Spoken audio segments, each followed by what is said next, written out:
नमस्कार विद्यार्थियों, कक्षा 12 में आपका स्वागत है। तो हम जो पिछले 2-4 वीडियो पढ़े उसमें आपकी जो समकालीन विश्व की राजनीति जो पाठ्य पुस्तक थी उसमें आपने जो प्रथम अध्याय शीत युद्ध का दौर उसके बारे में आपने पढ़ा कि भाई शीत युद्ध क्या है, शीत युद्ध के समय कौन कौन से संकट हुए, शीत युद्ध किन दो महाशक्तियों के मध्य एक संघर्ष था, गुटनिरपेक्षता क्या है, गुटनिरपेक्षता के कारण भारत को शीत युद्ध के दौर में किस प्रकार फायदे हुए, क्या उसकी आलोचनाएं थी। इसके बाद में शीत युद्ध की जो प्रासंगिकता थी उसके बारे में आपने क्या किया, अध्ययन किया।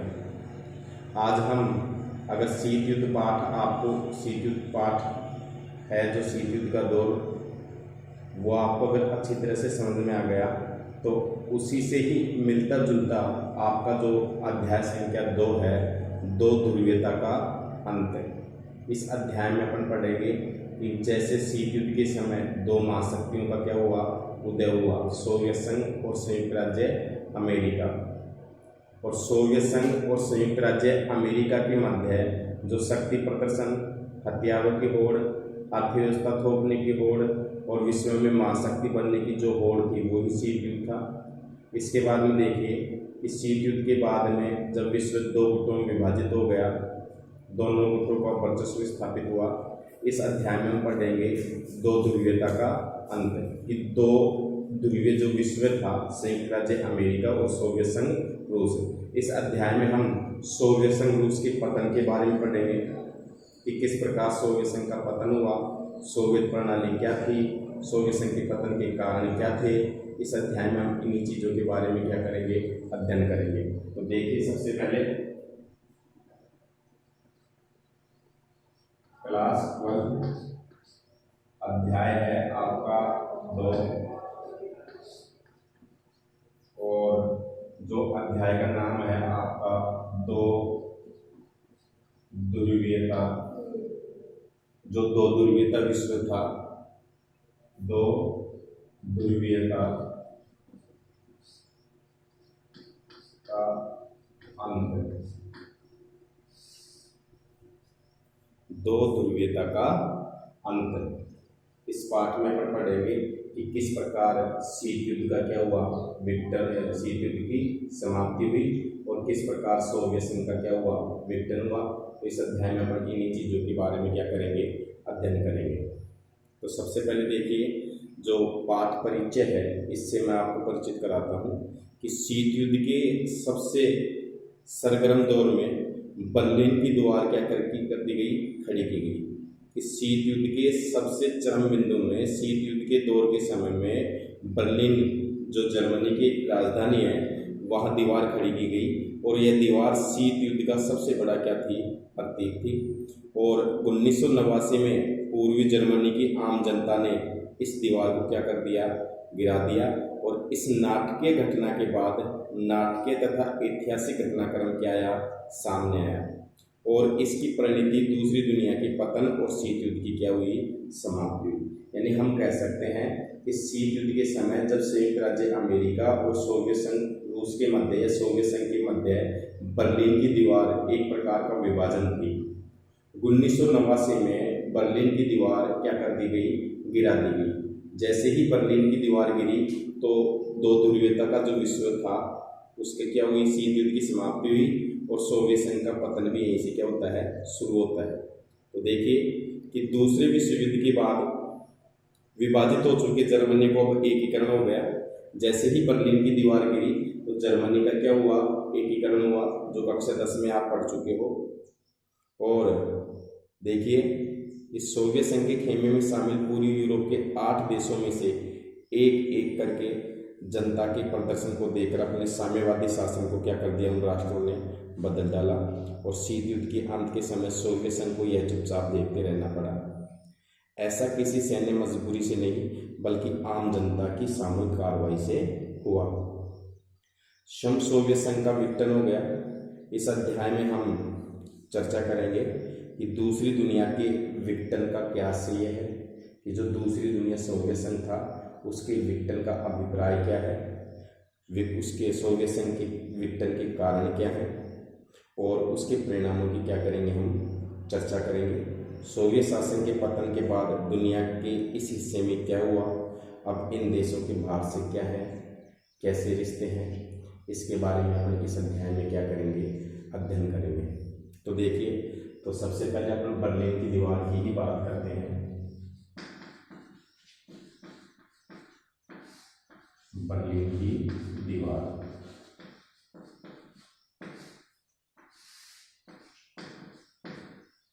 बर्लिन की दीवार।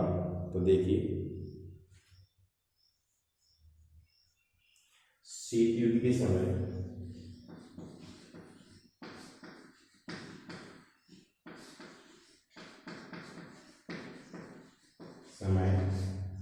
बर्लिन की दीवार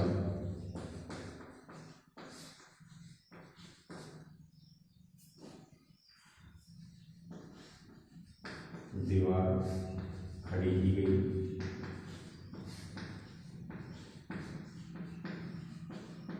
इस शीत युद्ध के समय बर्लिन की दीवार खड़ी की गई। यह दीवार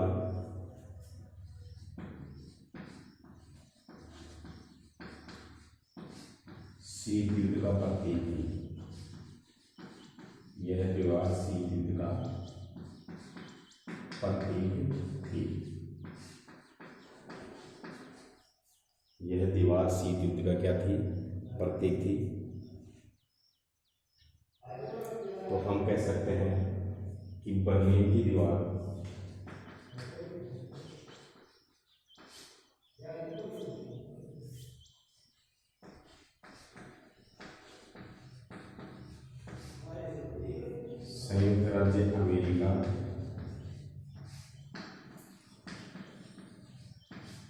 संयुक्त राज्य अमेरिका व सोवियत संघ, दूसरी महाशक्ति कौन सी थी, सोवियत संघ, संयुक्त राज्य अमेरिका और सोवियत संघ पूंजीवादी और साम्यवादी दुनिया के विभाजन का प्रतीक थी। या पूंजीवादी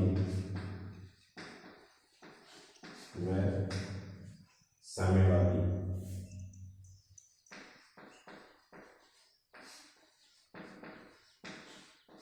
विभाजन का प्रतीक थी।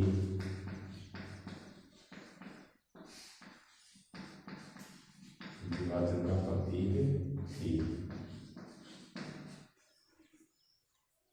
और देखिए, यह 1961 में बनी। यह 1961 में बनी। तो बर्लिन की दीवार बनी 1961 में। यह 1961 में बनी और इसकी जो बर्लिन को दो भागों में बांटती थी, जो बर्लिन को दो भागों में विभाजित करती थी।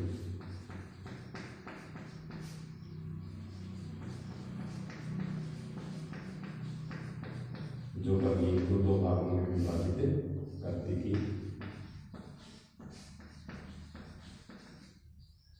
इसकी लंबाई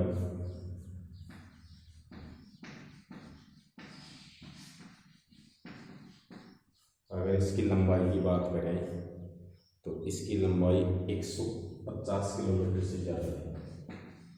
150 किलोमीटर से अधिक थी।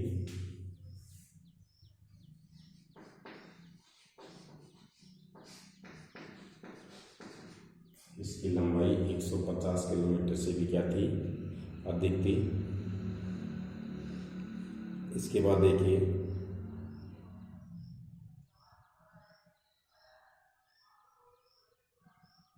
जनता ने इसे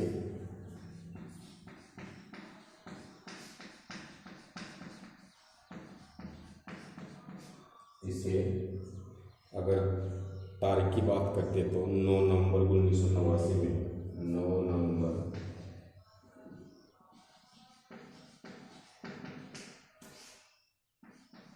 1989 में तोड़ दिया और बर्लिन की दीवार टूटने से बर्लिन की दीवार टूटने से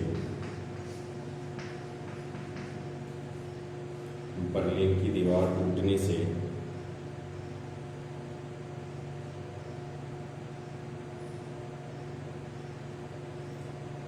जर्मनी का एकीकरण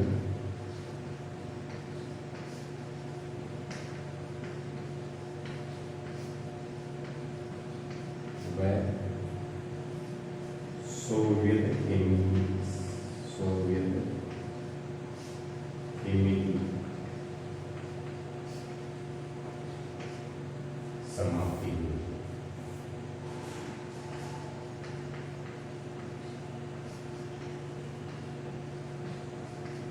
वह सोवियत खेमे की क्या हुई? समाप्ति हुई। तो देखिए भैया जी कि अपन पढ़ रहे हैं दो ध्रुवीयता का अंत, कि हम जानते हैं कि द्वितीय विश्व युद्ध के बाद में दो महाशक्तियों का उदय हुआ, सोवियत संघ और संयुक्त राज्य अमेरिका, और दोनों महाशक्तियों के मध्य शीत युद्ध का दौर चला 1945 से लेकर के, और हम मान सकते हैं कि 1989 तक। अब पिछले अध्याय में आप इन चीजों के बारे में चर्चा कर चुके हो। यहाँ दो ध्रुवीयता का अंत का मतलब है कि विश्व में बर्लिन की दीवार गिरने के बाद में सोवियत संघ का क्या हो गया? पतन हो गया, और विश्व में वर्तमान में एक ही महाशक्ति है, वो है कौन सी? संयुक्त राज्य अमेरिका। तो इस पाठ की जो शुरुआत है हम बर्लिन की दीवार से करते हैं। जैसे शीत युद्ध के दौर जो लेसन था, अध्याय था, उसने आपने शुरुआत की थी क्यूबा मिसाइल संकट से। तो इस अध्याय की शुरुआत हम करते हैं बर्लिन की दीवार से। तो देखिए बर्लिन की दीवार क्या है? इस शीत युद्ध के समय बर्लिन की दीवार खड़ी की गई। जब शीत युद्ध का दौर था, पूर्वी यूरोप और पश्चिमी यूरोप जब दो भागों में बट गया, एक का नेतृत्व संयुक्त राज्य अमेरिका और दूसरे का नेतृत्व सोवियत संघ रूस कर रहा था। तो यह उस समय खड़ी की गई, और यह शीत युद्ध का क्या थी? प्रतीक थी। यह दीवार शीत युद्ध का क्या थी? प्रतीक थी। बर्लिन की दीवार संयुक्त राज्य अमेरिका जो पहली महाशक्ति है, वह सोवियत संघ जो दूसरी महाशक्ति है, पूंजीवाद व साम्यवादी विभाजन का क्या थी? प्रतीक थी। तो आप जानते हो कि जो संयुक्त राज्य अमेरिका है वो विश्व में किस प्रकार की अर्थव्यवस्था थोपना चाहता था? पूंजीवादी। और जो सोवियत संघ है वो विश्व में किस प्रकार की अर्थव्यवस्था थोपना चाहता था? तो उसकी अर्थव्यवस्था क्या थी? साम्यवादी। तो हम कह सकते हैं कि बर्लिन की दीवार पूंजीवादी और साम्यवादी विभाजन, पूंजीवादी और साम्यवादी दुनिया का क्या थी? विभाजन का प्रतीक थी। जो कब बनी? 1961 में खड़ी की गई जर्मनी के अंदर, और जो बर्लिन को दो भागों में बांटती थी, पश्चिमी बर्लिन और पूर्वी बर्लिन। जो पश्चिमी बर्लिन था उसका नेतृत्व में किसके नेतृत्व में आता था? वो संयुक्त राज्य अमेरिका के नेतृत्व में आता था। और पूर्वी बर्लिन किसके नेतृत्व में आता था? सोवियत संघ के नेतृत्व में आता था। इसकी लंबाई की बात करें तो इस दीवार की जो लंबाई है वो 150 किलोमीटर से भी क्या थी? अधिक थी। लेकिन देखिए बाद में जब बर्लिन की जनता जागरूक हुई, राष्ट्रवादी भावनाओं का वहाँ क्या हुआ? संचार हुआ। तो देखिए कि 9 नवंबर 1989 में जो बर्लिन की दीवार थी उसको क्या कर दिया गया? तोड़ दिया गया। जैसे ही बर्लिन की दीवार गिराई गई, तो कई बार प्रश्न पूछ लेता है, जीके का क्वेश्चन से लिया है कि बर्लिन की दीवार कब गिराई गई, तो आपका आंसर हो जाएगा 9 नवंबर 1989। खड़ी कब की गई? 1961 में। अब देखिए, और बर्लिन की दीवार जैसे ही गिराई गई, टूटने के साथ ही जर्मनी का क्या हुआ? एकीकरण हुआ। जो कक्षा 10 में आप पढ़ चुके हो, जर्मनी का एकीकरण है, इटली का एकीकरण है। तो जर्मनी का एकीकरण 9 नवंबर 1989 में बर्लिन की दीवार के टूटने के साथ ही हुआ, और और सबसे ज्यादा योगदान किसने दिया इसमें? बिस्मार्क ने दिया। किसने दिया? बिस्मार्क ने। तो बिस्मार्क ने रक्त और लोहे की नीति अपनाई थी जर्मनी के एकीकरण के लिए। इसके बाद देखिए, जैसे ही 9 नवंबर 1989 को बर्लिन की दीवार जनता के द्वारा गिरा दी गई तो जर्मनी का क्या हुआ? एकीकरण हुआ। जब जर्मनी दो भागों में बंट रहा था तो जर्मनी एक हो गया और यहीं से सोवियत संघ था जो विश्व के अंदर जो दूसरी महाशक्ति थी उसका क्या हुआ? पतन हुआ, समाप्ति हुई। तो यहीं से ही पाठ का नाम पड़ा है दो ध्रुवीयता का अंत। इस शीत युद्ध से पहले, शीत युद्ध के समय भारत जो विश्व था उसमें दो महाशक्तियां थी, दो ध्रुवीय विश्व था। और जैसे ही सोवियत संघ का पतन हो गया 1989 के बाद में, तो दो ध्रुवीयता का अंत हो गया। अब विश्व वर्तमान में कैसा है? एक ध्रुवीय विश्व है और जिसका जो लीडर है वो है संयुक्त राज्य अमेरिका। एक ही महाशक्ति बची है। तो इस अध्याय में अब हम चर्चा करेंगे कि दो ध्रुवीयता के अंत में जो सोवियत संघ की समाप्ति है, संयुक्त सोवियत संघ है जो रूस है जिसका उत्तराधिकारी, इसकी समाप्ति कैसे हुई, इसके कारण, इसके परिणाम और इसके बाद में सोवियत शासन के पतन के बाद दुनिया के किस हिस्से में क्या हुआ और उन देशों से भारत के क्या संबंध थे। आप इस अध्याय में इन्हीं चीजों के बारे में क्या करेंगे? अध्ययन करेंगे कि दूसरी दुनिया के पतन का क्या कारण था, अर्थात सोवियत संघ के पतन के क्या कारण थे, कि विश्व दो ध्रुवीयता का क्या हुआ? अंत हुआ। तो आप एक बार इसको उतार दीजिए। इसके बाद मैं पढ़ाऊंगा आपको कि सोवियत प्रणाली क्या थी। इसके बारे में आपको पढ़ाया जाएगा कि सोवियत प्रणाली क्या थी।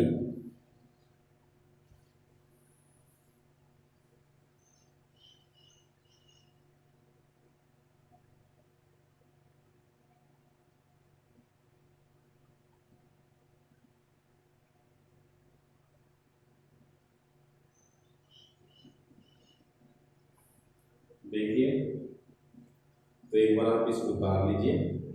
इसके बाद फिर आपको पढ़ाया जाएगा कि सोवियत प्रणाली क्या थी। अगर कक्षा 12 के जो विद्यार्थी हैं, आप वीडियो बहुत कम देखते हो तो आप रेगुलरिटी और नियमितता बनाए रखें और वीडियो को रोजाना देखें। जो नोट्स वगैरह लिखाए जाते हैं, जो समझाया जाता है, उनको ध्यान से सुने और लिखें। और जो बच्चे चैनल को सब्सक्राइब से वगैरह नहीं किए हैं, वो चैनल को सब्सक्राइब करें ताकि कभी भी वीडियो डाला जाता है तो आपको तुरंत जानकारी क्या हो जाए? उपलब्ध हो जाए। उतार लिया होगा आपने। इसके बाद देखिए, अब जो हम चर्चा करते हैं वो करते हैं सोवियत प्रणाली क्या है। सोवियत संघ की समाप्ति बर्लिन की दीवार के साथ हुई। तो अब हम इस अध्याय को और थोड़ा सा आगे बढ़ाते हुए हम चर्चा करते हैं कि सोवियत प्रणाली,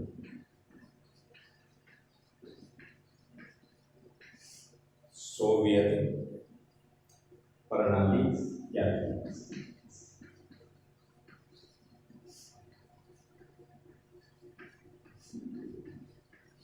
देखिए, तो यहीं से एक प्रश्नवाचक चिन्ह बनता है, प्रश्न बनता है कि सोवियत जो प्रणाली थी वो क्या थी।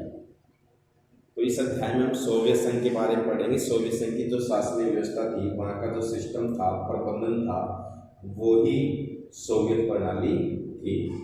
तो देखिए,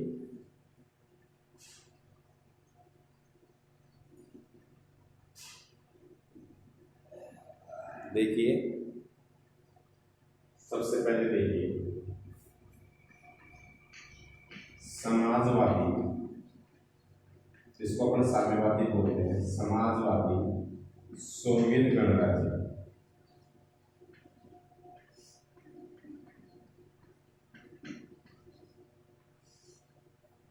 उन्नीस सौ 17 में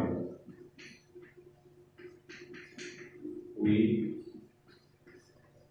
रूस की क्रांति के बाद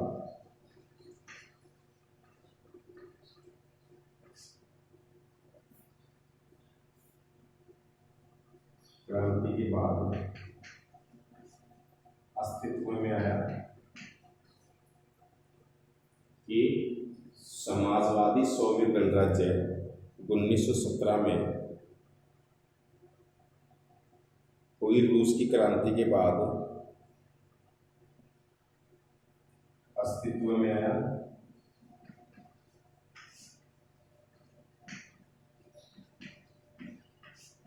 तो देखिए समाजवादी सोवियत गणराज्य, अब बात आती है कि रूस की जो क्रांति है वो कब हुई, 1917 में।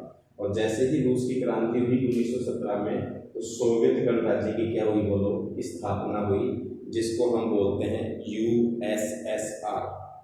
यूएसएसआर, जैसे अमेरिका को बोलते हैं USA, United state of America, ऐसे इसको गई यूनाइटेड स्टेट ऑफ सोवियत संघ। देखिए, और यह क्रांति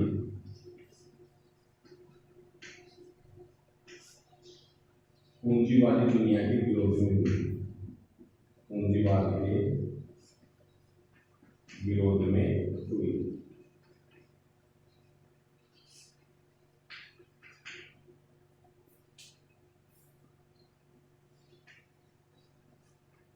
तो रूस में जो साम्यवादी क्रांति थी, समाजवादी क्रांति थी, वो कब हुई, 1917 में। और किसके विरोध में हुई, पूंजीवाद के विरोध में। तो आप जानते हो कि जो सोवियत संघ की जो अर्थव्यवस्था वो कैसी है, साम्यवादी है, समाजवाद को महत्व देती है। तो ये समाजवादी जो क्रांति है, रूस की क्रांति 1917 में हुई, ध्यान रखना, अगर पूछ लेता है। फ्रांसीसी क्रांति 1989 में, रूस की क्रांति 1789 में, सॉरी, फ्रांस की क्रांति 1789 में हुई, जहाँ स्वतंत्रता, समानता, बंधुत्वता की धारणा सामने आई। और रूस की क्रांति कब हुई, 1917 में, पूंजीवाद के विरोध में। भारत की क्रांति 1857 में। तो इसी प्रकार से देखिए कि 1917 में जो रूस की जो क्रांति हुई, इसका जो अपन बोलते हैं नायक है, वो है व्लादिमीर लेनिन। आप यहाँ ध्यान रखना कि 1917 में हुई रूसी क्रांति का जो नायक था वो कौन था, व्लादिमीर लेनिन। ध्यान रखना, व्लादिमीर लेनिन। एक मैं बता देता हूँ, व्लादिमीर लेनिन, ये था रूसी क्रांति का नायक, रूसी क्रांति का नायक। एक बार आप नोट में लिख सकते हो कि समाजवादी सोवियत गणराज्य 1917 में हुई रूसी क्रांति के बाद अस्तित्व में आया, और यह क्रांति पूंजीवाद के विरोध में हुई। अब देखिए, तो जो 1917 में जो रूसी क्रांति हुई, उसका जो नायक था वो कौन था, व्लादिमीर लेनिन। रूसी क्रांति का क्या था बोलो, और इसको नायक था। और यह रूस के अंदर जो बाल सेविक जो कम्युनिस्ट पार्टी थी, उसका संस्थापक भी था। इसके बाद देखिए, हम पढ़ रहे हैं सोवियत प्रणाली क्या थी। तो समाजवादी सोवियत गणराज्य 1917 में हुई रूसी क्रांति के बाद अस्तित्व में आया, और यह क्रांति पूंजीवाद के विरोध में हुई। अब देखिए, इसके बाद देखिए,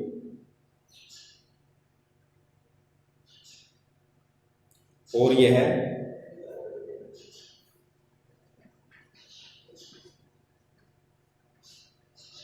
समतामूलक, और यह समतामूलक, समाजवाद के आदर्शों, समतामूलक समाजवाद के समतामूलक व समाजवाद के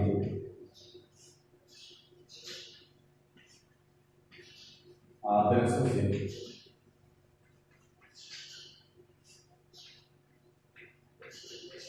प्रेरित थी।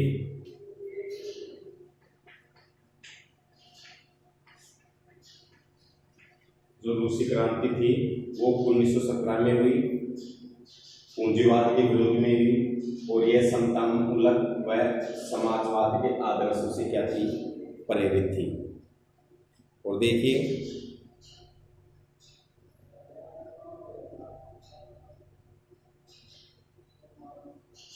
इसके बाद देखिए, नंबर 2 है सोवियत प्रणाली में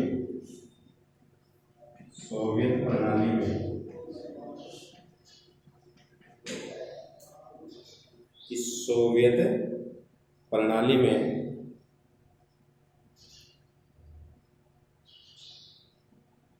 अगर अपन बात करते हैं तो सोवियत जो प्रणाली थी उसमें ये जो निजी पूंजी है या निजी संपत्ति है, सोवियत प्रणाली निजी संपत्ति की संस्था को समाप्त करने और समाज की समानता के सिद्धांत के सचेत रूप से रचने की सबसे बड़ी क्या थी, कोशिश थी।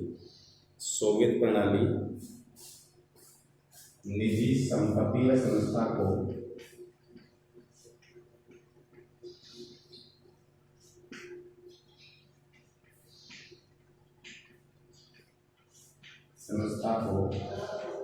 समाप्त करने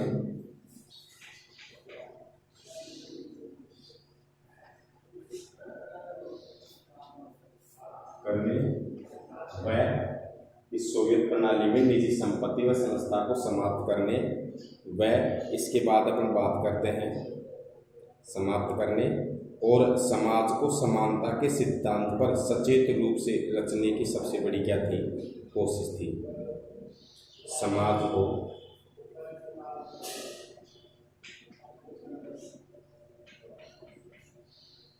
समानता के सिद्धांत पर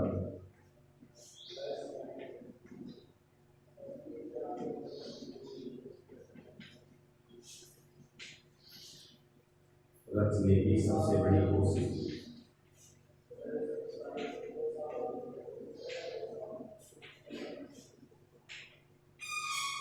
रचने की सबसे बड़ी क्या कोशिश थी।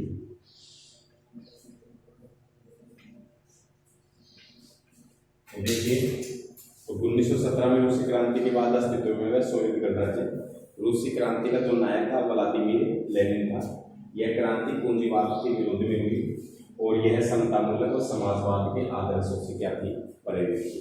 जो सोवियत प्रणाली है वो निजी संपत्ति व निजी संस्थाओं को समाप्त करके और उसकी जगह समाज को समानता के सिद्धांत पर रचने की सबसे बड़ी क्या थी, कोशिश थी। इसके बाद देखिए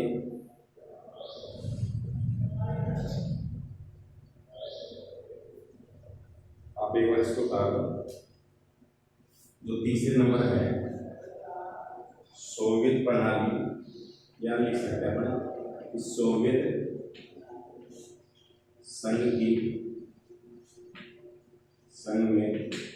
सोवियत संघ में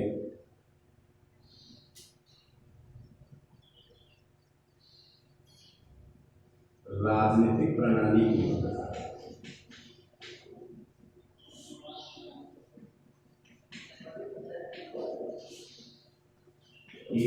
दूरी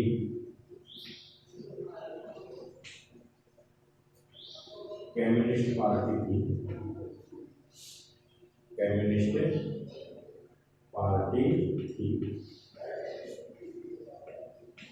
देखिए इस सोवियत संघ के अंदर एक ही पार्टी थी, राजनीतिक पार्टी। उस पार्टी का नाम क्या था, कम्युनिस्ट पार्टी। और किसी अन्य राजनीतिक दल या विपक्ष के लिए कोई जगह नहीं थी। अन्य पार्टियों के लिए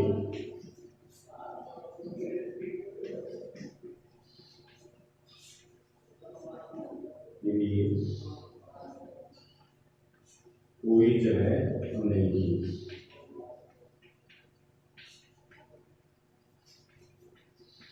तो देखिए तो सोवियत प्रणाली के बारे में हम पढ़ रहे हैं तो 3 चीजें आप पढ़ चुके हो, जिनको आप एक बार बता दीजिए। एक बार और बता देता हूं मैं कि समाजवादी सोवियत गणराज्य सोवियत संघ की जो अस्तित्व में कब आया, ये 1917 में रूसी क्रांति के बाद अस्तित्व में आया। और रूसी क्रांति जो 1917 में व्लादिमीर लेनिन के नेतृत्व में हुई, ये पूंजीवाद के विरोध में हुई और समतामूलक और समाजवाद की स्थापना के लिए हुई। सोवियत प्रणाली है वो निजी संपत्ति और निजी संपदा को क्या करना चाहती है, समाप्त करने व समाज को समानता के सिद्धांत पर रचने की सबसे बड़ी क्या थी, कोशिश थी। सोवियत संघ जो शासन प्रणाली थी उसमें जो राजनीतिक क्षेत्र में जिस पार्टी का जो अस्तित्व था, या हम कह सकते हैं सोवियत संघ में राजनीतिक प्रणाली की जो धुरी थी, शीर्ष पार्टी थी, वो कौन सी पार्टी थी? Communist party. तो ध्यान रखना चीन में भी इसी पार्टी का शासन है, समाज साम्यवादी देश है चीन भी। कि सोवियत संघ में राजनीतिक प्रणाली की धुरी कम्युनिस्ट पार्टी थी, और अन्य जो राजनीतिक जो पार्टियां थी उनके लिए राजनीतिक क्षेत्र में किसी भी प्रकार का कोई जगह नहीं थी। ये उतार लीजिए, इसके बाद में और आगे बढ़ पड़ेगी चौथे नंबर पर कि सोवियत प्रणाली क्या थी। तो एक बार आप फटाफट इसको उतार लीजिए।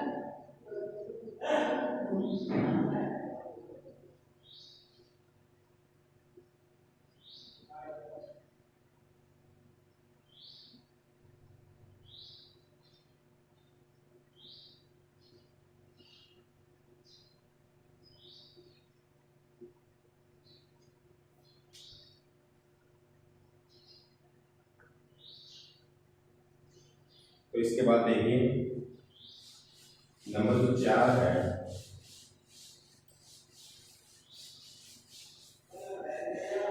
चौथे नंबर की अगर हम बात करते हैं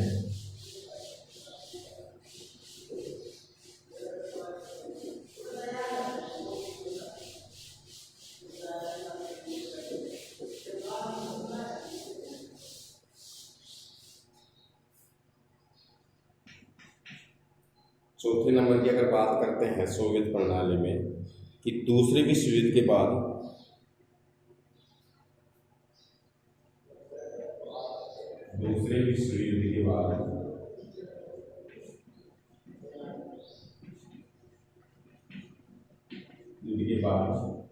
सोवियत संघ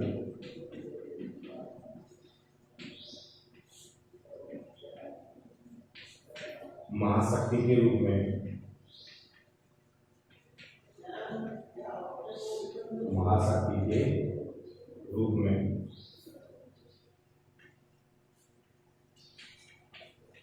विश्व में उभर कर सामने आया, विश्व में उभर कर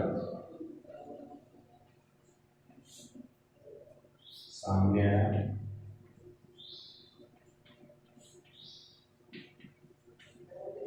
देखिए कि दूसरे विश्व युद्ध के बाद जो सोवियत संघ है वो एक महाशक्ति के रूप में उभर करके विश्व के सामने आया। तो पहली महाशक्ति तो कौन सी थी? संयुक्त राज्य अमेरिका। और दूसरी महाशक्ति कौन थी द्वितीय विश्व युद्ध के बाद में? सोवियत संघ, जिसके बारे में पढ़ रहे हैं। इसका पत्र किस प्रकार हुआ, सोवियत प्रणाली क्या थी। और देखिए अमेरिका को छोड़कर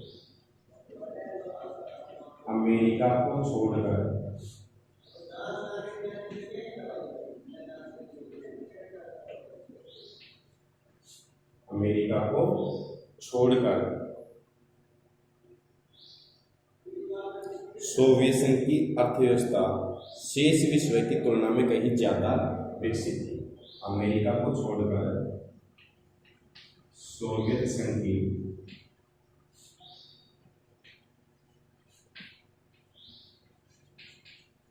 अर्थव्यवस्था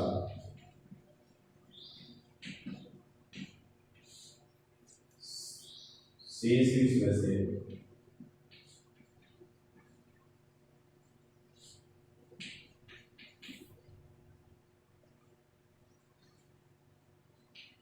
विकसित थी। देखिए चौथे नंबर पर सोवियत प्रणाली की अपन बात कर रहे हैं। तो दूसरे विश्व युद्ध के बाद सोवियत संघ महाशक्ति के रूप में उभर कर विश्व के सामने आया। और अगर अमेरिका को छोड़ दें हम, तो अमेरिका को छोड़ने के बाद में जो शेष दुनिया बच गई, शेष विश्व बच गया, उससे अगर सोवियत संघ की अर्थव्यवस्था की तुलना करें तो शेष विश्व से ज्यादा क्या थी? इसकी अर्थव्यवस्था विकसित थी। क्यों थी? देखिए एक चीज और है, सोवियत संघ की 5वें नंबर पर देखिए सोवियत संघ की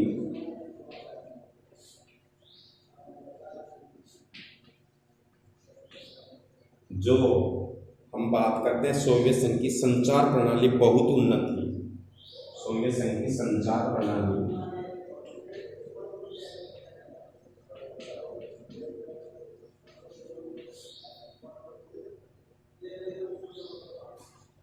बहुत उन्नत थी।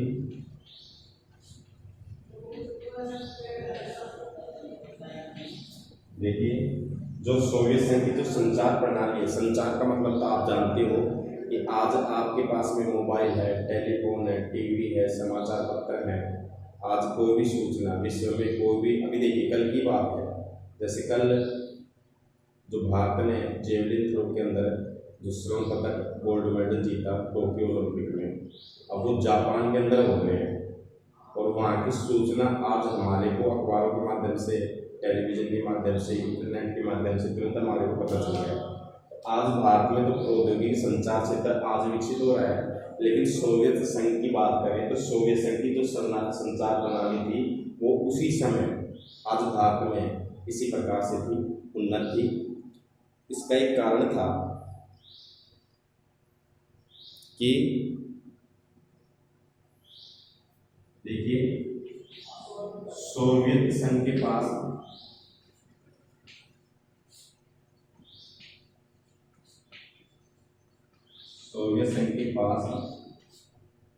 ऊर्जा संसाधन के पास ऊर्जा संसाधन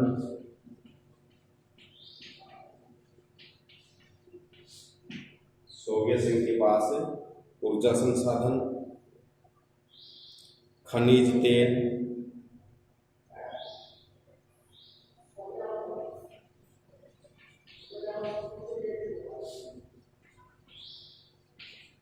लोहा इस्पात,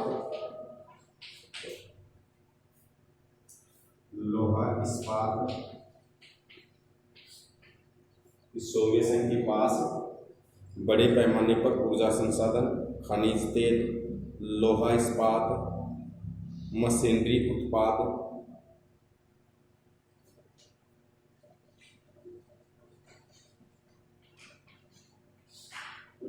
थे।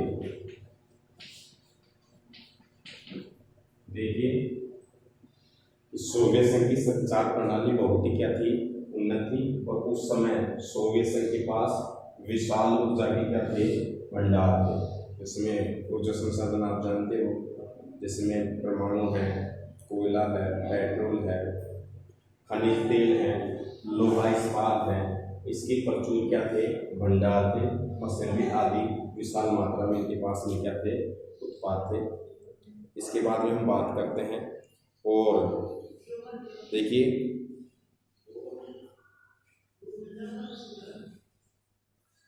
आगे बात करते हैं तो सोवियत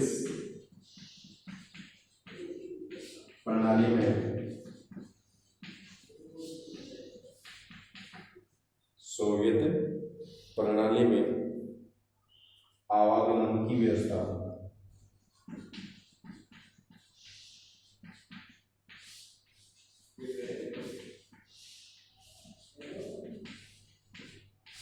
सुविकसित थी।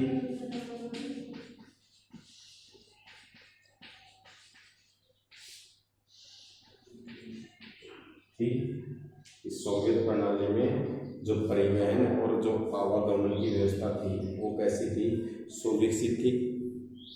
इस विशाल प्रणाली के कारण ही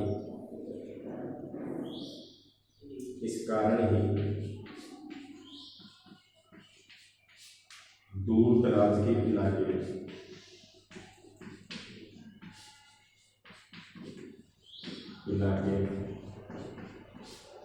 आपस में जुड़े हुए थे।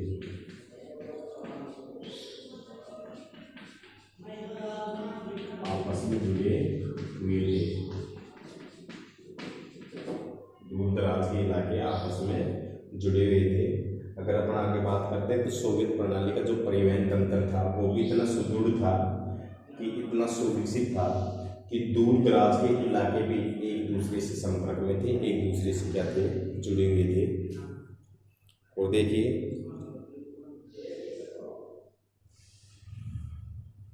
आप एक बार बता दीजिए, 7 पॉइंट तक हो गए, 3 पहले पढ़ चुके आप कि दूसरे विश्व युद्ध के बाद में सोवियत संघ महाशक्ति के रूप में विश्व में उभर कर सामने आया। अमेरिका को छोड़ सोवियत संघ की अर्थव्यवस्था शेष विश्व से क्या थी, विकसित थी।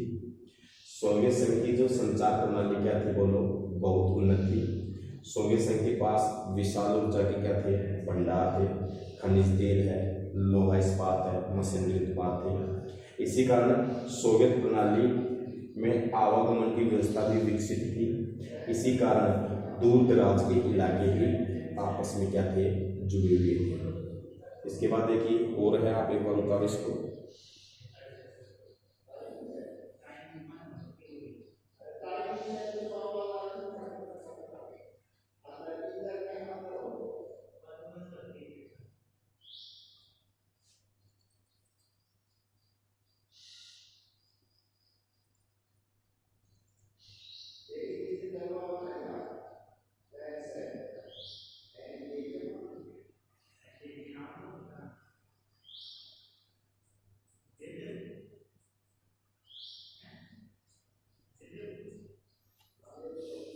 उतारिए आपने।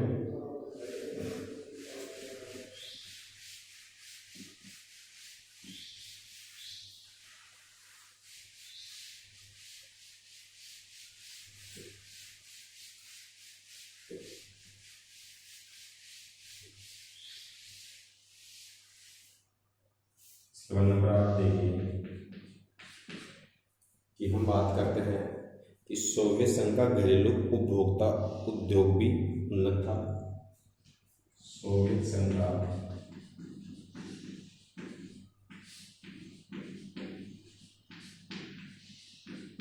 घरेलू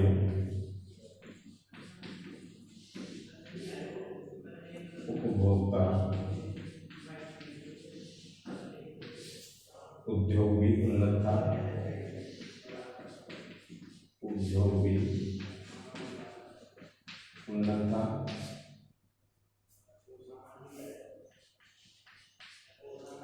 इनसे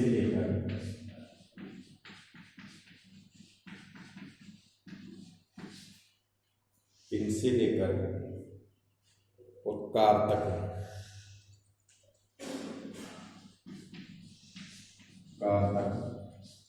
सभी चीजों का उत्पादन वहाँ होता था। सभी चीजों का उत्पादन वहाँ होता था।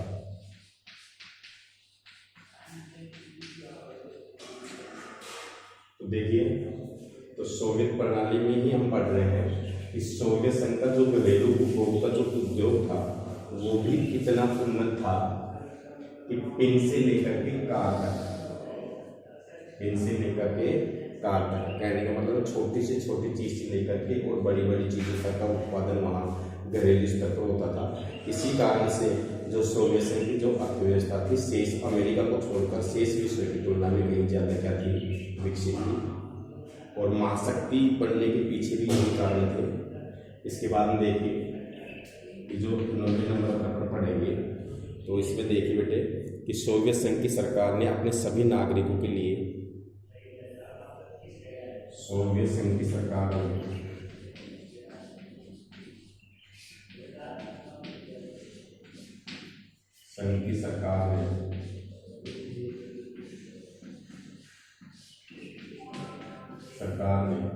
अपने सभी नागरिकों के लिए, अपने सभी नागरिकों के लिए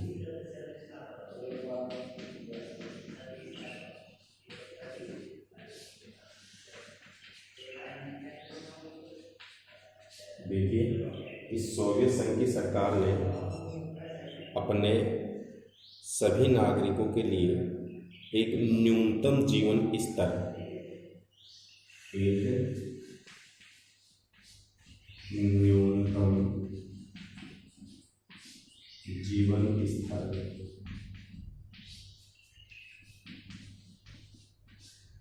सुनिश्चित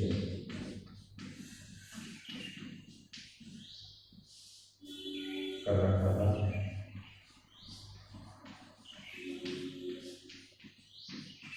ये भी सोवियत प्रणाली को उन्नत बनाता था।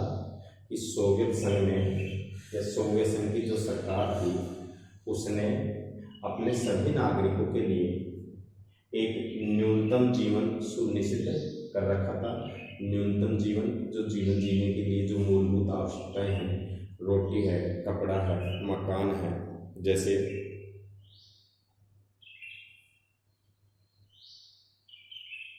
जैसे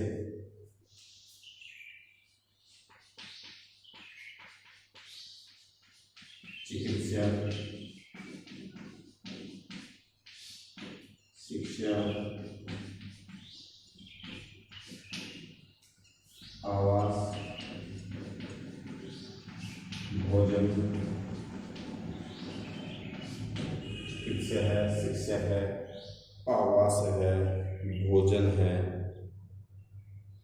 ये सभी चीज़ें सरकार रियायती दरों पर मुहैया कराती थी। चिकित्सा, शिक्षा, आवास, भोजन सरकार रियायती दरों पर उपलब्ध कराती थी, दरों पर उपलब्ध कराती थी।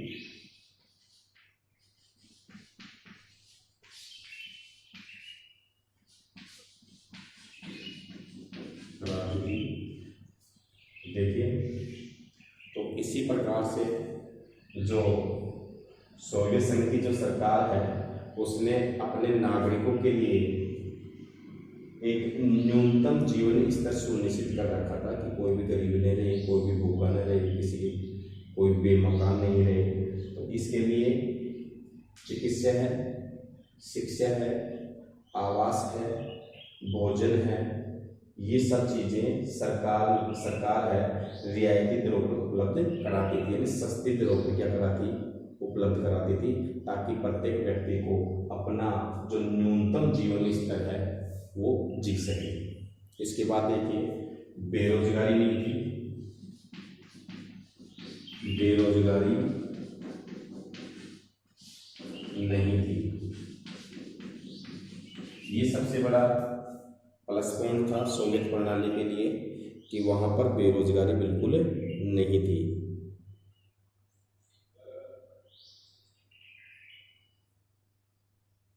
देखिए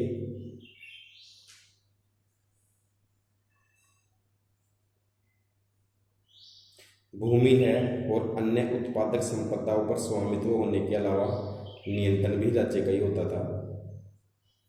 इसके बाद में हम कह सकते हैं कि 10वें नंबर पर है भूमि व संपदाओं पर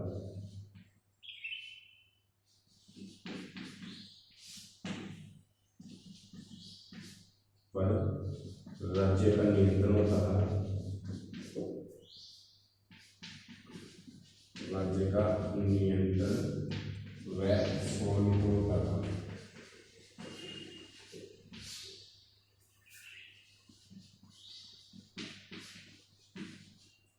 राज्य का नियंत्रण वो क्या होता था, स्वामित्व होता था। तो देखिए साम्यवाद का मतलब ही यही है कि जो पूंजी है, संपदा है, उस पर नियंत्रण किसका होता था, राज्य का होता था, क्योंकि ये निजी संपत्ति के विरोध में ही तो आया था साम्यवाद है जो। तो एक बार आप इसको उतार लीजिए।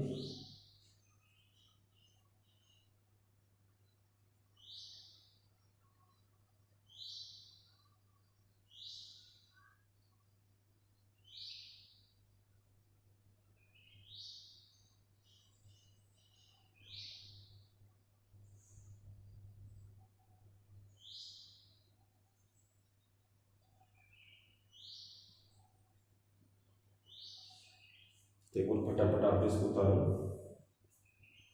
कि सोवियत संघ का जो घरेलू उपभोक्ता उद्योग भी होना था, इनसे लेकर के कार तक सभी चीज़ों का उत्पादन वहाँ होता था। सोवियत संघ की सरकार ने अपने सभी नागरिकों के लिए एक न्यूनतम जीवन स्तर सुनिश्चित कर रखा था, जैसे चिकित्सा, शिक्षा, आवास, भोजन आदि की व्यवस्था जो सरकार होती थी वो सस्ती रियायतों या दरों पर लोगों को उपलब्ध करवाती थी, और बेरोजगारी बिल्कुल नहीं थी, और भूमि व संपदाओं पर राज्य का क्या होता था, नियंत्रण होता था, स्वामित्व होता था। इसके बाद में देखिए कि जब सोवियत प्रणाली इतनी अच्छी थी तो फिर सोवियत प्रणाली के विघटन के क्या कारण थे, तो इसी में से कुछ चीज़ों की अपन क्या करते हैं, चर्चा करते हैं सोवियत प्रणाली के अंतर्गत ही। तो देखिए तो ये 10 बिंदु हैं, इनको आप एक बार उतार लेना और याद भी कर लेना। इसके बाद देखिए क्या हुआ कि सोवियत प्रणाली के अंदर कुछ क्या हुई, कमियां हुई। और वो कमियां कौन सी थी, देखिए कि सोवियत प्रणाली में बाद में धीरे धीरे इन सब बढ़िया चीज़ों के होने के बाद में भी सोवियत प्रणाली में धीरे धीरे जो नौकरशाही व्यवस्था थी उसका शिकंजा क्या होता है, कसता चला गया। नौकरशाही हाथ में लापरवाही होने लग गई और यह प्रणाली सत्तावादी हो गई। नागरिकों का जो जीवन था वो कठिन होता चला गया और इसके बाद में लोकतंत्र और अभिव्यक्ति की जो आज़ादी थी वो लोग चुटकुलों और कार्टूनों के माध्यम से क्या करने लगे, व्यक्त करने लगे। इसके बाद में आते हैं कि सोवियत संघ की जो अधिकांश जो संस्थाएं थी उनमें बाद में सुधार की क्या पड़ी, जरूरत पड़ी, लेकिन ये सुधार नहीं हो पाए। इसके बाद में करते हैं कि वहाँ पर एक ही दल का शासन था, कम्युनिस्ट पार्टी का शासन था। जो कम्युनिस्ट पार्टी थी वो जनता के प्रति उत्तरदायी नहीं थी। इसके बाद में देखिए और तो देखिए कि जनता ने अपनी संस्कृति और बाकी मामलों की साथ संभाल अपने आप करने के लिए 15 गणराज्यों को आपस में मिलाकर सोवियत संघ बनाया था, लेकिन पार्टी ने जनता की इस इच्छा को पहचानने से इनकार कर दिया और सोवियत संघ के नक्शे के रूप से संघ के जो 15 गणराज्य में से एक था, वास्तव में रूस के हर मामले का वहाँ पर क्या था, प्रभुत्व था। और धीरे धीरे देखिए हथियारों की होड़ में सोवियत संघ ने समय समय पर अमेरिका को बराबरी की टक्कर दी, लेकिन उसकी ये भारी कीमत चुकानी पड़ी। सोवियत संघ प्रौद्योगिकी, बुनियादी ढांचे, परिवहन, ऊर्जा के मामले में पश्चिमी देशों की तुलना में पीछे रह गए। और सबसे बड़ी बात यह है कि सोवियत संघ है उसने अपने नागरिकों को राजनीतिक और आर्थिक आकांक्षाओं को पूरा नहीं कर सका और 1979 में अफगानिस्तान में हस्तक्षेप किया और इससे सोवियत संघ की व्यवस्था और भी क्या हो गई, कमजोर हो गई। और लोगों के ऊपर जो कर्ज है, परिश्रम है, लगातार बढ़ता गया। उत्पादक और प्रौद्योगिकी के मामले में पश्चिम देशों से बहुत पीछे छूट गया। इस तरह खाद्यान्न का संकट होने लगा, उपभोक्ता वस्तुओं की कमी हुई और धीरे धीरे आयात साल दर बढ़ता गया और 1970 के दशक में यह व्यवस्था लड़खड़ा गई और अंत में क्या हो गई, ठहर गई। तो देखिए एक बार आपने उतार लिया भाई। इसके बाद में सोवियत जो प्रणाली है उसी में ही आगे पढ़ रहे हैं। देखिए जो है आपका 11 नंबर का पॉइंट है कि बात करते हैं अपन कि धीरे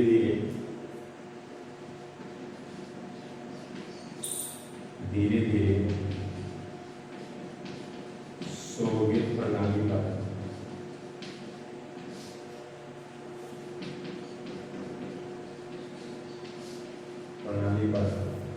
नौकरशाही का शिकंजा, नौकरशाही जानते हो, जो कर्मचारी वर्ग है, नौकरशाही का शिकंजा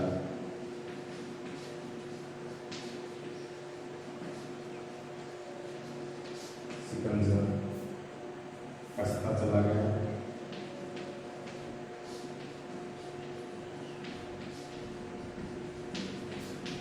धीरे धीरे सोवियत प्रणाली पर नौकरशाही का शिकंजा है वो कसता चला गया और यह प्रणाली सत्तावादी हो गई। यह प्रणाली सत्तावादी हो गई।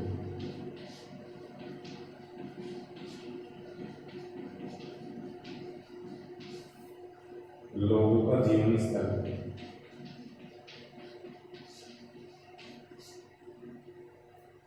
लोगों का जीवन स्तर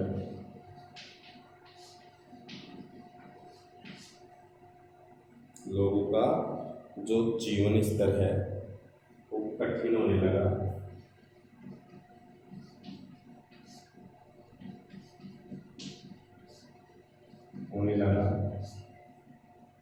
देखिए कि धीरे धीरे जो सोवियत प्रणाली है उस पर नौकरशाही का शिकंजा कसता चला गया। यह प्रणाली सत्तावादी हो गई और लोगों का जीवन स्तर क्या होने लगा, बोलो, कठिन होने लगा। और लोकतंत्र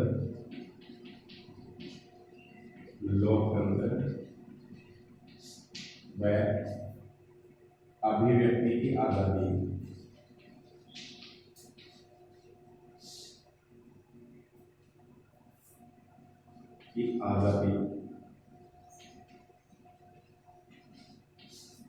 नहीं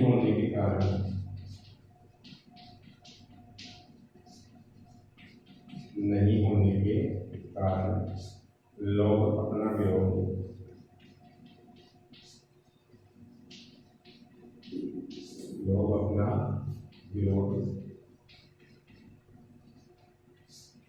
कार्टूनों व चुटकुलों के माध्यम से करते थे। कार्टूनों व चुटकुलों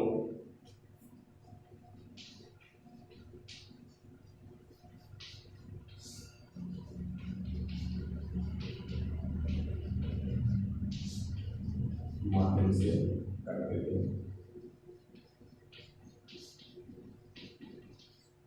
कार्टूनों व चुटकुलों के माध्यम से करते थे।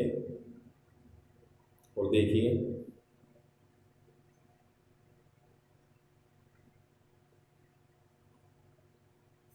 आगे जो 12वें नंबर पर है, सोवियत संघ में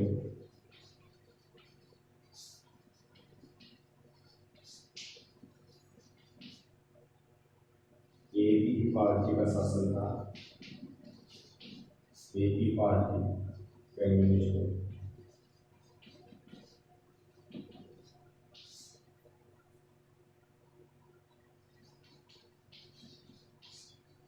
का शासन था।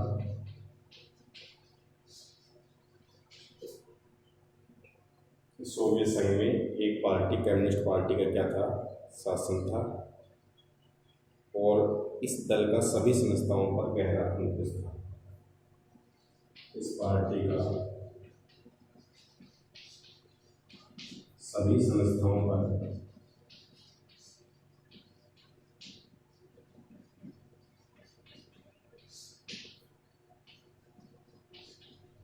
गहरा अंकुश था।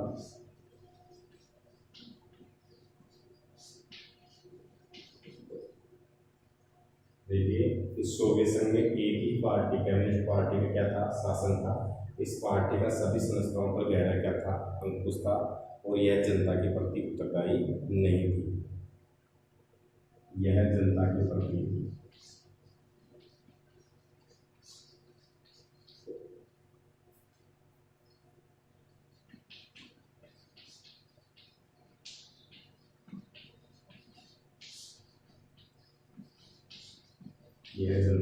उत्तरदायी नहीं थी। तो देखिए इस सोवियत प्रणाली के बाद में देखिए जब इतनी उन्नत सोवियत प्रणाली थी तो फिर धीरे धीरे सोवियत प्रणाली है उसके अंदर जो कर्मचारी तंत्र है, नौकरशाही व्यवस्था है, ये अपनी मनमर्जी करने लगी। इसका शिकंजा कसता चला गया और ये प्रणाली कैसी हो गई, सत्तावादी हो गई, लालच वाली हो गई, स्वार्थपूर्ण हो गई सत्ता करने के लिए। और लोगों का जीवन स्तर कठिन होने लगा। लोकतंत्र और अभिव्यक्ति की आज़ादी वहाँ नहीं थी। लोकतंत्र जैसा भारत में अभिव्यक्ति का मतलब होता है बोलने की आज़ादी, तो वहाँ सरकार का विरोध करने की आज़ादी वहाँ पर नहीं थी। जो अधिकार थे वो गवर्नमेंट ही फिक्स करती थी। लोकतंत्र में अभिव्यक्ति की आज़ादी नहीं होने के कारण जो लोग हैं, जो सरकार के विरुद्ध या दल के विरुद्ध में जो अपना विरोध है वो कार्टूनों और चुटकुलों के माध्यम से व्यक्त करते थे। और देखिए सोवियत संघ एक ही पार्टी, कम्युनिस्ट पार्टी का क्या था, शासन था। और इस पार्टी का सभी संस्थाओं पर अंकुश था, नियंत्रण था। और इस कारण से यह पार्टी जनता के प्रति उत्तरदायी नहीं थी। बल्कि जैसे देखिए लोकतंत्र में सरकार जनता के प्रति उत्तरदायी होती है, लेकिन वहाँ ये पार्टी किसी भी कारणवश जनता के प्रति उत्तरदायी नहीं थी। एक बार आप यहाँ तक उतार भी लिया होगा। इसके बाद में आपको और पढ़ाएंगे कि देखिए कि जो आगे हम पढ़ते हैं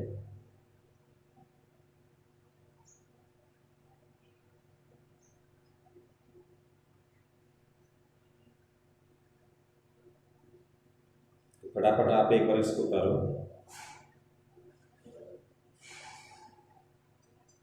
देखिए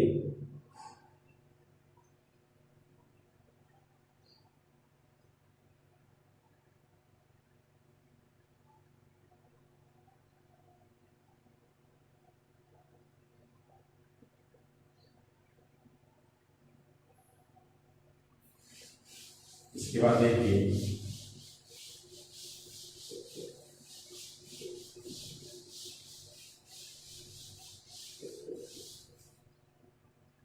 जो 13 नंबर है कि जनता ने अपनी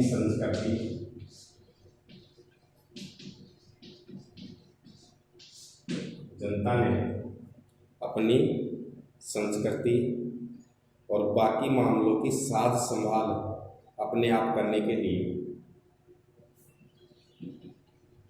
बाकी मामलों की साज संभाल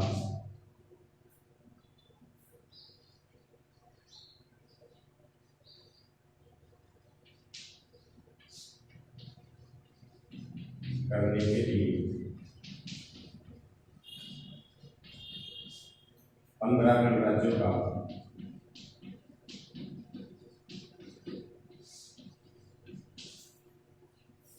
संघ बनाया,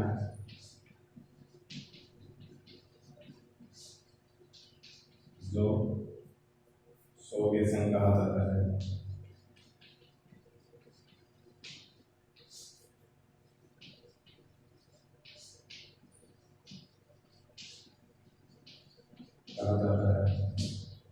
देखिए कि जनता ने अपनी संस्कृति और बाकी मामलों की साथ संभाल करने के लिए 15 गणराज्यों का एक संघ बनाया। तो ध्यान रखना, सोवियत संघ में कितने गणराज्य शामिल थे? तो सोवियत संघ में 15 गणराज्य क्या थे, वो लोग शामिल थे। लेकिन देखिए कम्युनिस्ट पार्टी ने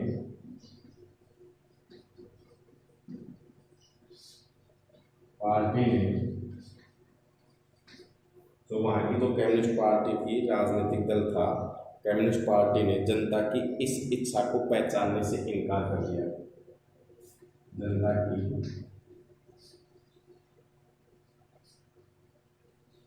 इस इच्छा को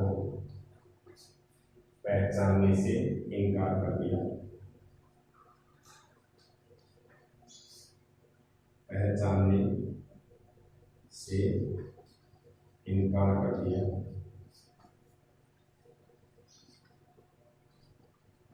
और 15 गणराज्यों में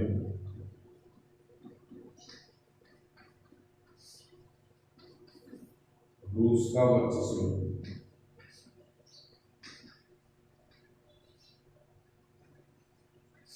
स्थापित होने लगा।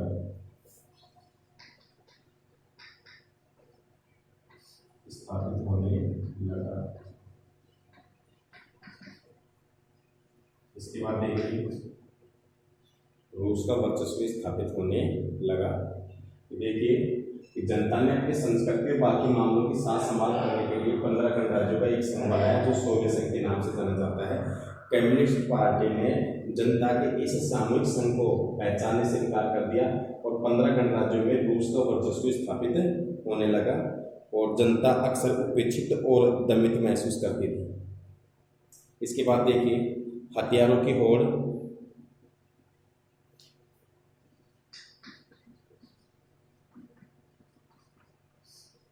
हथियारों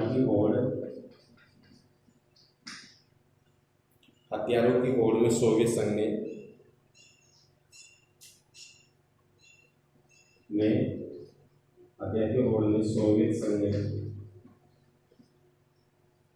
सोवियत संघ ने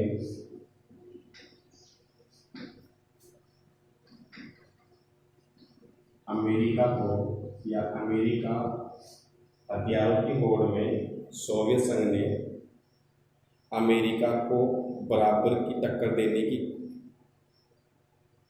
हथियारों की होड़ में सोवियत संघ ने अमेरिका को बराबर की टक्कर दी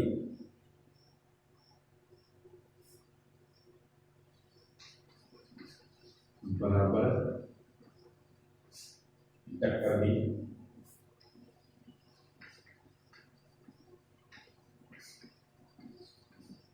लेकिन इसकी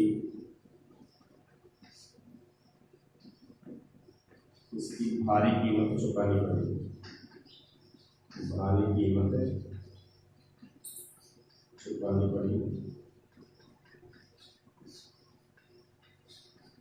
लेकिन इसकी भारी कीमत क्या होने लगी, चुकानी पड़ी। और सोवियत संघ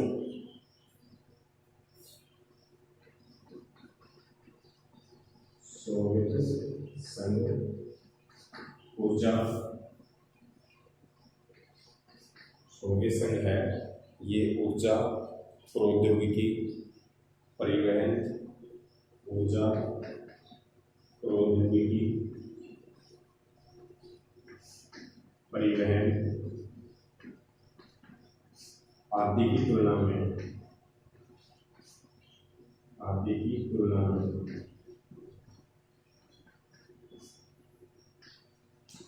पश्चिमी देशों से पीछे रह गए।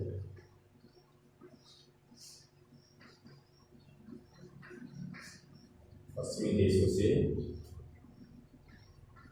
पीछे रह गया।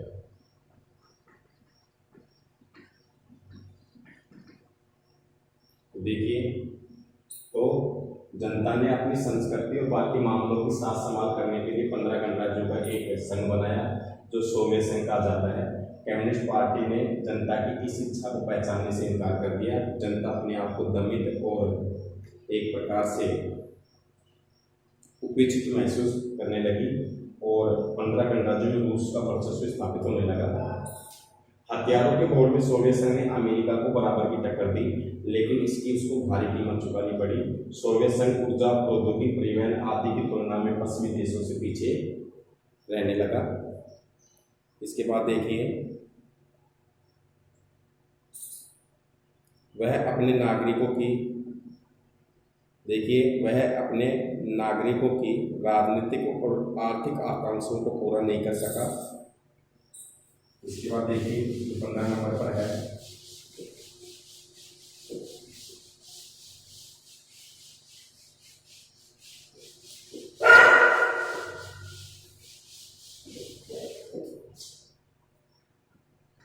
सोवियत संघ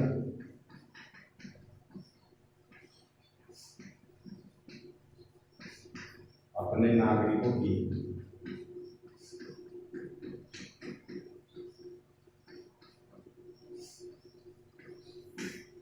राजनीतिक व आर्थिक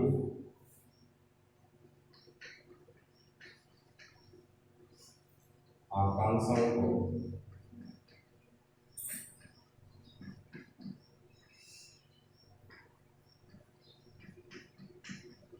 पूरा नहीं कर सका।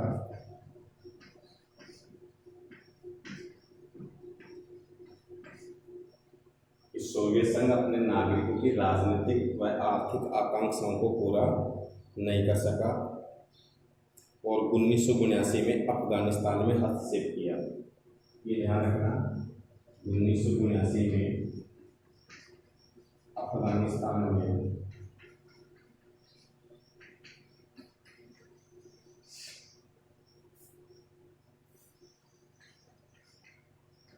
हस्तक्षेप किया। ये प्रश्न है कि सोवियत संघ ने अफगानिस्तान में हस्तक्षेप कब किया? 1979 में। वर्तमान में आप देखते हो अफगानिस्तान पर तालिबान का कब्जा, और उस समय भी तालिबान था वहाँ पर, और अमेरिका के विरोध में इसने अफगानिस्तान में हस्तक्षेप करने की क्या की कोशिश की, और इससे सोवियत संघ की व्यवस्था और भी कमजोर हुई। इससे सोवियत संघ की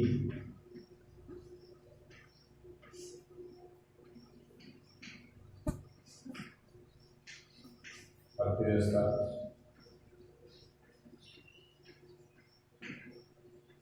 और कमजोर हो गई। अर्थव्यवस्था और कमजोर हो गई।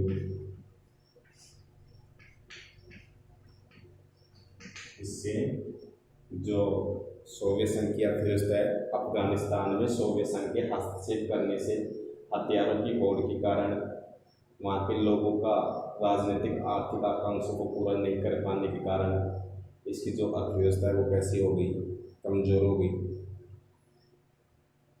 तो देखिए खाद्यान्न का आयात, इसे देखिए हम कर सकते हैं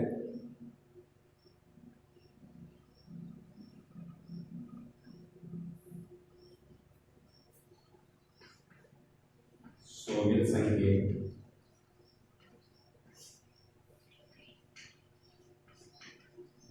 लोगों का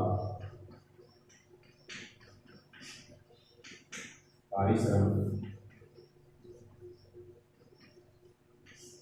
बढ़ता गया, मेहनत है लोगों की, पारिश्रम है वो बढ़ता गया। उत्पादक और प्रौद्योगिकी मामले में वह है उत्पादक व प्रौद्योगिकी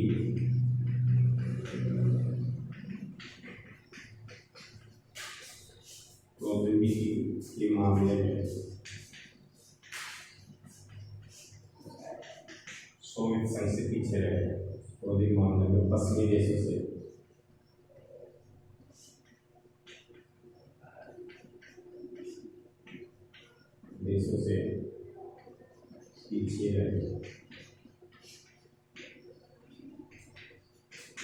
पीछे रह गया। और देखिए इस तरह उपभोक्ता वस्तु की कमी हो गई, इस तरह उपभोक्ता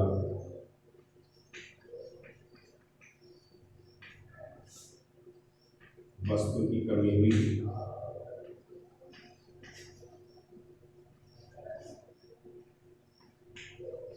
इस तरह उपभोक्ता वस्तु की क्या हुई, कमी हुई। और 1970 के दशक के अंतिम वर्षों तक, 1970 के अंतिम दशक में सोवियत संघ की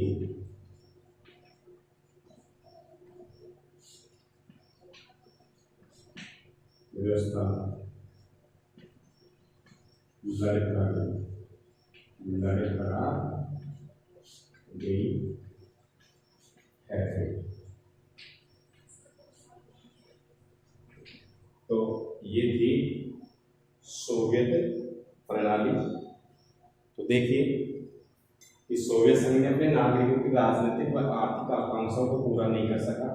1982 में अफगानिस्तान में उसने क्या किया, हस्तक्षेप किया। इससे सोवियत संघ की अर्थव्यवस्था कैसी हो गई, कमजोर हो गई। सोवियत संघ के लोगों का पारिश्रम बढ़ता गया, उत्पादक और प्रौद्योगिकी के मामले में पश्चिम देशों से पीछे रह गया। इस तरह उपभोक्ता वस्तु की कमी हुई और 1970 के अंतिम दशक में सोवियत संघ की व्यवस्था क्या हो गई, लड़खड़ा गई और ठहर गई।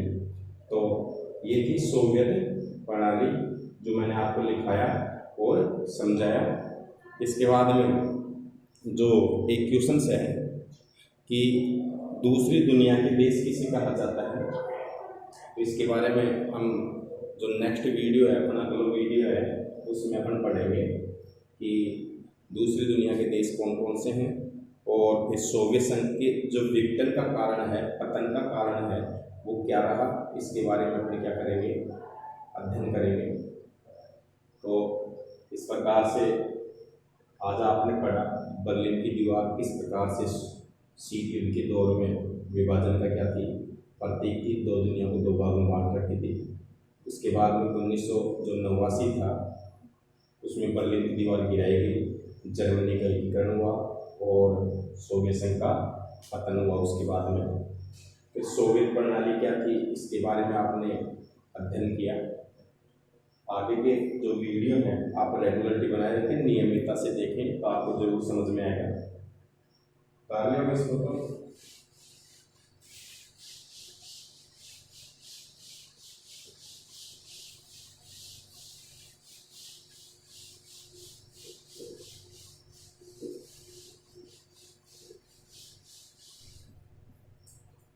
तो नियमितता बनाए रखें।